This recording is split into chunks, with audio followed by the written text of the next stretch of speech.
Hello welcome to Politicos. రాజకీయంగా రాష్ట్రంలో political heat మొదలైందని చెప్పాలి. శాసనసభ నుండి శాసన మండలికి నామినేషన్ల ప్రక్రియ మొదలవ్వడంతో అభ్యర్థుల ఎంపికలు కూడా చేశాయి రాజకీయ పార్టీలు. దీంతో కూడా కొంత రగడైతే మొదలైంది. దీనికి సంబంధించి కూడా మనతో పాటు ఫిషరీస్ చైర్మన్ మెట్టు సాయి కుమార్ గారు ఉన్నారు. వారితో మాట్లాడేటువంటి ప్రయత్నం చేద్దాం. అన్న నమస్తే. అన్న చెప్పండి. సో బీఆర్ఎస్ పార్టీ నాయకులు కాంగ్రెస్ పార్టీని తీవ్రంగా విమర్శిస్తున్నారు. పొలిటికల్గా కేసీఆర్ బయటకు వస్తున్నారు, ఇక్కడ నుంచి అసలు రాజకీయం మొదలవుతుందని కూడా చెప్తున్నప్పుడు ఏమంటారన్న? అసలు ముఖ్యమంత్రిగా ఉన్నటువంటి కేసీఆర్ గారిని అప్పుడే తీసుకువచ్చి పక్కన కూర్చోటువంటి ఘనత రేవంత్ రెడ్డి గారిది. ముఖ్యమంత్రి ఉన్నప్పుడే ఎవరిని? కేసీఆర్ని. డిసెంబర్ 3, 2023లో. ఇప్పుడు ఆయన గురించి భయపడతారండి? రేవంత్ రెడ్డి గారు ప్రజల మనిషి. ముఖ్యమంత్రిగా 15 నెలల నుంచి గతంలో ప్రజల్లో ఉన్న మనిషి, ప్రజల పనిచేస్తున్న మనిషి, ప్రజల పక్షపాతి, రైతు పక్షపాతి. ఎప్పుడైనా ఈ దుర్మార్గుడు 10 సంవత్సరాలు ముఖ్యమంత్రిగా ఉండి ఎప్పుడైనా పనిచేసిండా? ఫామ్ హౌస్ పాలన చేసి రైతులను ఇబ్బంది పెట్టి, అమ్మవీళ్ళని అవమానపరిచి, ఉద్యోగస్తులని కించపరిచి, రైతులను ఆగం చేసి, ఇదేనా? మాజీ ముఖ్యమంత్రి శాసనసభ్యులు కల్వకుంట్ల చంద్రశేఖరరావు గారు ఒక శాసనసభ్యునిగా వస్తున్నారు.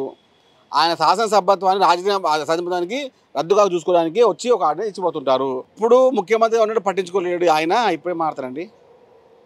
ప్రజల కోసం ముఖ్యమంత్రిగా పనిచేస్తూ వారి యొక్క నాయకత్వాన్ని పనిచేసినటువంటి వ్యవస్థల ముఖ్యమంత్రి రేవంత్ రెడ్డి గారి యొక్క పాలన చాలా స్పష్టంగా ముందుకెళ్లే విధంగా, అందరినీ ఆదుకునే విధంగా, అందరినీ రక్షించే విధంగా, ప్రతి రైతు కుటుంబాన్ని విధంగా, వారి కుటుంబాలను ఆదుకునే విధంగా, విద్యార్థి వ్యవస్థని కాపాడే విధంగా, కార్పొరేట్ వ్యవస్థని రద్దు చేసే విధంగా, కార్పొరేట్ నాయకులను ఒక దూరం పెట్టే విధంగా పనిచేస్తూ ఉన్నాం.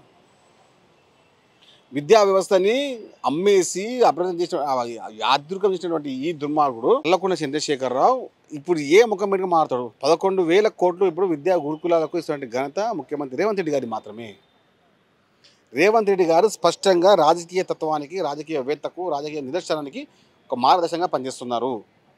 భారతదేశంలో తెలంగాణ రాష్ట్రాన్ని ప్రప్రథమంగా ఉంటే ఆ ఇంట్లో ఉన్న ప్రతి వ్యవస్థ కాపాడుతున్న ఉద్దేశంతో విద్యని మంచి ఒక వ్యవస్థ కాపాడే విధంగా, ప్రతి ఇంటికి చేరుకునే విధంగా ఒక చేసిన ఘనత ముఖ్యమంత్రి రేవంత్ రెడ్డి గారి మాత్రమే. అప్పుడెప్పుడో ఒక ముఖ్యమంత్రిగా పనిచేసినటువంటి ఎవరో వ్యక్తి వచ్చి చెప్పి, ఒక ఎమ్మెల్యేగా వచ్చి మాట్లాడుతుంటే మేము భయపడతామా?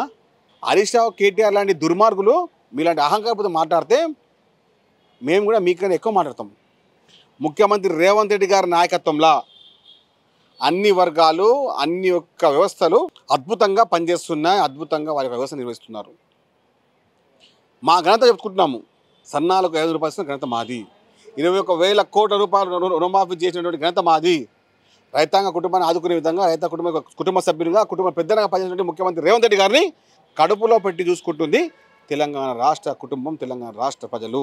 సో ఇంకోటి మాట్లాడు, రెడ్డిల ప్రాబల్యం ఎక్కువైంది కాంగ్రెస్ పార్టీలో. ఈ ముద్ర నుంచి తప్పించుకోవడానికి ఇప్పుడు ఎమ్మెల్సీ నామినేషన్లలో దళితులకు అవకాశం ఇచ్చారని చెప్పేసి కూడా ఇటు విమర్శిస్తున్నారు. ఎందుకంటే కాంగ్రెస్ పార్టీ నుంచి వెళ్ళినటువంటి ఎమ్మెల్సీలే దీన్ని వ్యతిరేకిస్తున్నటువంటి పరిస్థితులను ఏమంటారు?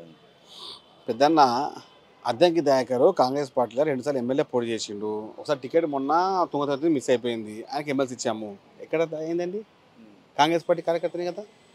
ఒక ఎంపీపీగా, ఒక జెడ్పీటీసీగా, ఒక మండల అధ్యక్షుడిగా, ఒక జిల్లా అధ్యక్షుడిగా పనిచేసిన శంకర్ నాయక్కి పిలిచి ఎమ్మెల్సీ ఇచ్చాము. కాంగ్రెస్ పార్టీ కార్యకర్తనే కదా. ఎందుకు కొత్తగా మాట్లాడతారు మీరు అందరూ ఈ విధంగా? ముఖ్యంగా విజయశాంతి గారు కాంగ్రెస్ పార్టీలోకి వచ్చేసారు, ఒక పార్టీ అధ్యక్షుడు పనిచేసారు, కాంగ్రెస్ పార్టీ ఎమ్మెల్యేతో పోటీ చేసారు. కాంగ్రెస్ పార్టీ వచ్చిన తర్వాత కాంగ్రెస్ పార్టీ కమిట్మెంట్తో పనిచేస్తున్నారు కాబట్టి, ఆమె ఒక స్టార్ క్యాంపెయిన్ ఒక వ్యవస్థగా పనిచేస్తుంది కాబట్టి, ఆమె ఒక సినీ గ్లామర్ని, ఒక తెలంగాణ ఉద్యమకారినిగా తీసుకొని, ఒక బీసీ నాయకులను తీసుకొని మేము టికెట్ ఇచ్చాము ఎమ్మెల్సీగా. అల్లేం తప్పేముంది?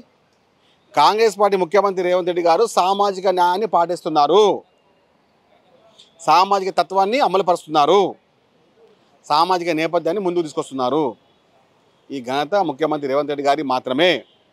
మాజీ ముఖ్యమంత్రి శాసనసభ్యులు కల్వకుంట్ల చంద్రశేఖరరావు గారు అసెంబ్లీకి వచ్చి కూర్చుంటే అప్పుడు తెలుస్తుంది ఎవరు ఏ విధంగా ఉన్నారు, ఎవరు ఏ విధంగా పనిచేస్తున్నారు, ఏ విధంగా మీరు గత 10 సంవత్సరాలు పనిచేసినటువంటి ఘనత, ఒక వ్యవస్థ మీకు తెలుస్తుంది. సో శాసనసభ నుండి శాసన మండలికి ఎన్నిక కాబోతున్నటువంటి అభ్యర్థుల విషయంలో పార్టీ ఫిరాయింపుల నేపథ్యంలో వచ్చినటువంటి ఎమ్మెల్యేలు సపోర్ట్గా ఉంటుందని భావిస్తున్నారు. కాంగ్రెస్ పార్టీకి ఎవరు వస్తే కూడా కాంగ్రెస్ పార్టీ నాయకులే. అప్పుడు ఎవరు తన పన ఏముండదు. వ్యవస్థ అనేది మనం కాపాడుతూనే ఉంటాం. వ్యవస్థలో ఎవరిని వచ్చి వాళ్ళకు వ్యవస్థను కాపాడుకునే విధంగా వాళ్ళు పనిచేస్తుంటే మనం దాన్ని ఏం చేయలేము. మనం అందరం తోడుగా, నీడగా కాంగ్రెస్ పార్టీ అండగా ఉండాలి. ధన్యవాదాలు. సో ఫైనల్గా ఏదైతే BJP party ex-MLA Prabhakar Rao మాట్లాడుతూ బీఆర్ఎస్ కాంగ్రెస్ కుమ్మక్కు రాజకీయాలు చేస్తున్నాయి, అందుకే ఫిరాయింపుల విషయంలో వాళ్ళు పొలిటికల్గా ఒక స్టేట్మెంట్ ఇవ్వడం, వీళ్ళు దాన్ని హైలైట్ చేయడమే సరిపోతుంది తప్పితే మిగతా విషయంలో ఏదీ లేదు, ఖచ్చితంగా వారంతా సపోర్ట్తోనే ఒకరి పార్టీ ఒకరు సపోర్ట్ చేసుకుంటున్నారు పరోక్షంగా అని కూడా చెప్తున్నారు. ఏమంటారన్న దీని మీద? నాయన అజ్ఞానం ప్రభాకర్ రావా, నీ అజ్ఞానం కింద వాడద్దు. బీజేపీ పార్టీ బీఆర్ఎస్ పార్టీ ఒకటే అని చెప్పి గత పార్లమెంట్కి తెలిసిందైనా నువ్వు ఎక్కడ నీ చెవులో పూలు పెట్టుకుని తిరుగుతున్నావు రోడ్ల మీద. ప్రభాకర్ రావు నువ్వు ఏమైంది ఎక్కడ ఉన్నట్టు తెలియలేదా నీకేమన్నా? ఎట్లా మాట్లాడుతున్నావు? తెలుసుకో మాట్లాడు.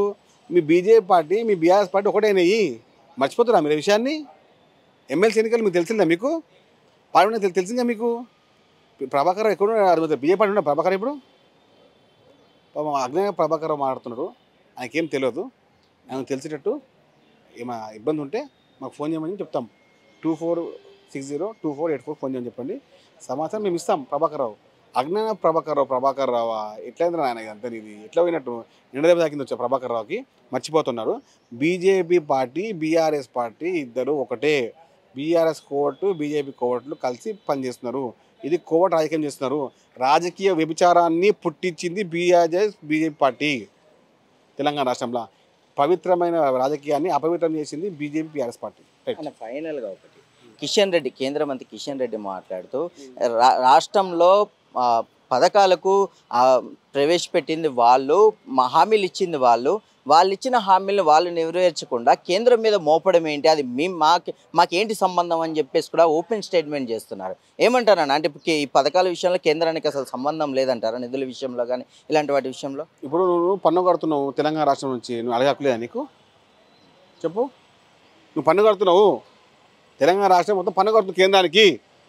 నా పన్ను ద్వారా నా అదని అడుగుతాను, అది నా ధర్మము, నా కర్తవ్యం. అది భారతదేశంలో ఉన్న తెలంగాణ మర్చిపోతున్నారా? మేము చైనా లేము, మేము పాకిస్తాన్ లేము, మేము బంగ్లాదేశ్ లేము. ఇలాంటి చిల్లరమైన మాటకని చెప్పి కిషన్ రెడ్డి గారు ఇంకా ఏంది? ఎట్లా అసలు ఎట్లా మీరు అసలు మా కేంద్రమంత్రులు అసలు మీ దిమాకు ఉంది ఏమన్నా? ఎట్లా అసలు మీది అసలు మనుషులేనా అసలు? ఇట్లా పిచ్చోళ్ళగా మాట్లాడుతున్నారు అందరూ. తెలంగాణ రాష్ట్రంలో ఒక సికింద్రాబాద్ పార్లమెంట్ సభ్యుగా పనిచేస్తున్నట్టు నువ్వు, ఒక పార్టీ అధ్యక్షుడు పనిచేస్తున్నట్టు నువ్వు ఇట్లా మాట్లాడితే అసలు నవ్విపోతున్నారు. అసలు కిషన్ రెడ్డి దిమాకు ఉందా అసలు? ఏం మాట్లాడుతున్నారు అసలు? అవి తెలంగాణ రాష్ట్రము భారతదేశంలో ఉంది ఆయన పిచ్చోడా, అది మర్చిపోతున్నావా? అరే రాష్ట్రం నుంచి మేము పన్ను కడుతున్నాము, మా హక్కు మాది, మా డబ్బు మాకేం హక్కు మాది. ఇలా దుమాగా మారుతుంది. అసలు మనిషివేనా అసలు? నువ్వు తెలంగాణ రక్తం లేదా నీకు? తెలంగాణ పుట్టలే ఇంకే రోజులు వాళ్ళకు కాలు మొక్కేది నువ్వు. కిషన్ రెడ్డి లాంటి అజ్ఞాన కేంద్ర మంత్రి తెలంగాణ చూడడం తెలంగాణ ప్రజల యొక్క దౌర్భాగ్యం. బీజేపీ నాయకుడిగా పనిచేసిన కిషన్ రెడ్డి నువ్వు ఎందుకు పనికొచ్చినావు, ఎందుకు వచ్చినావు బాగా చెప్పాలా. కేంద్ర మంత్రిగా 6 సంవత్సరాలు పనిచేస్తున్నావు, నువ్వు ఏం చేసినావు చెప్పచ్చు తెలంగాణ రాష్ట్రం కోసం? నీకు అసలు ఎందుకు ఓటేసారు? పార్టీ దగ్గర పనిచేస్తున్నావు, సిగ్గుందా నీకేమన్నా? ఎక్కడంది వ్యవస్థ ఎక్కడ పోతుంది? ఏదైతే అసెంబ్లీ సమావేశాలు జరగబోతున్న నేపథ్యంలో ఈసారి ప్రతిపక్ష పార్టీల విషయంలో ఎట్లాంటి వైఖరి చూపిస్తుంది కాంగ్రెస్ పార్టీ? ప్రతిపక్ష బీజేపీ ప్రతిపక్ష బీఆర్ఎస్ పార్టీలు ఇద్దరు కలిసి కాపురం చేసే వ్యవస్థలో చేసినా కూడా మీరు ఇద్దరు ఎన్ని గుమ్మికిలు చేసినా, ఎన్ని చిమ్మికులు చేసినా, కాంగ్రెస్ పార్టీని ఇబ్బంది పెట్టే ప్రయత్నం చేసినా మేము తరిమి కొడతాం. దానికి పద్ధతులు చేస్తాం తప్పకుండా. సో చూసారు కదా, ఏదైతే ప్రతిపక్షాల మాటలు కూడా తిప్పికొడదాం, ఖచ్చితంగా కూడా కాంగ్రెస్ పార్టీ అభివృద్ధి చేస్తున్న నేపథ్యంలో పొలిటికల్గా ఇలాంటి వాతావరణం క్రియేట్ అవ్వడం అనేది ఒక సాధారణమైనటువంటి అంశం.